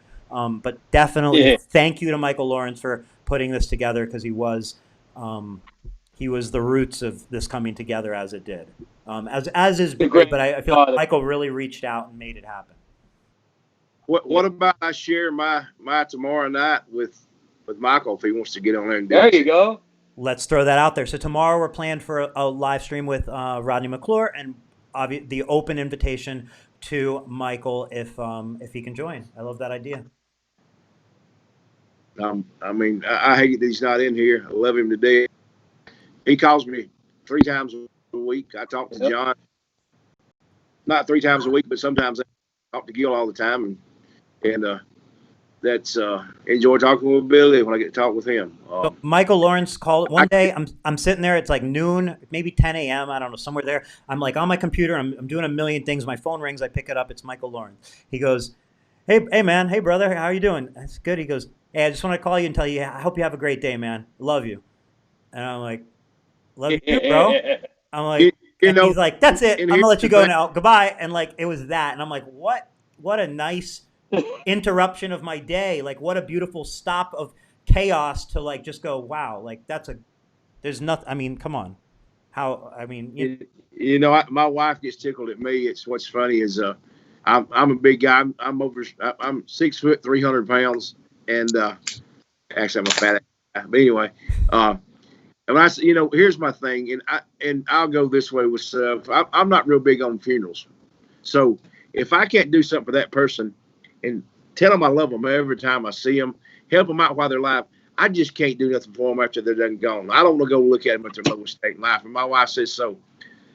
You seen some big guy here at this place you went to school with, blah blah blah, and you go up and give him a big old hug and say I love you, man. And she says, "Well, if that guy just turns around and hits you in the mouth," I said, "I guess I'll just get hit in the mouth." I said, "But at least they know where I stood." You know what I mean? And if you're emotionally constipated, you won't get anywhere in life. You got to, let your yays be yays, your nays be nay, and help who you can. That's a term that I've never heard before. So we're talking about terms that I wasn't familiar with. Emotionally constipated, but I do know what you mean, and I think that's a hugely great advice for anybody who might be feeling emotionally constipated and not being relieved and happy and willing to tell people that they care about or thank you or that's sincere. So that's an awesome term. I love it. Emotionally constipated. You know who you are if you're feeling that way. Can I pick you at Walgreens for that? Not unless you run into Rodney. Yeah, they got 2 sections at Walgreens for that, I think. Feels like a couple of years ago, got me a phone call from Michael Lawrence wishing me a happy birthday. And he talked for an hour. Never met this guy, right? Yeah. And, ever since then, we became best friends, man. We're always FaceTiming and yakking. But he was missed on this show. Michael Lawrence, you were missed, man. I'm still waiting for my $50 in PayPal for showing up. He bet me $50 I wouldn't show up, so I want to see it. All right, everyone. Thank you so much for. Thank you all for doing this. I go ahead, really. I don't mean to cut you off. That was a lie. I just wanted to clarify it. That was a joke. Oh. I came here on my own free will, just so you know, you guys. Just to talk a little turkey with you. Well, I can't Missed me. thank you for enough for putting up with me last week and all the chaos, as well as coming back for round 2 today, spending 2 hours at the end of your day sharing this information. So really, sincerely thank you. And then thank you for everybody, obviously, for watching and joining and being a part of this. Hope we Right do it on, again man. soon. We appreciate you. I I enjoy it. love you, man. All right. Have a great night, everyone. Thanks again.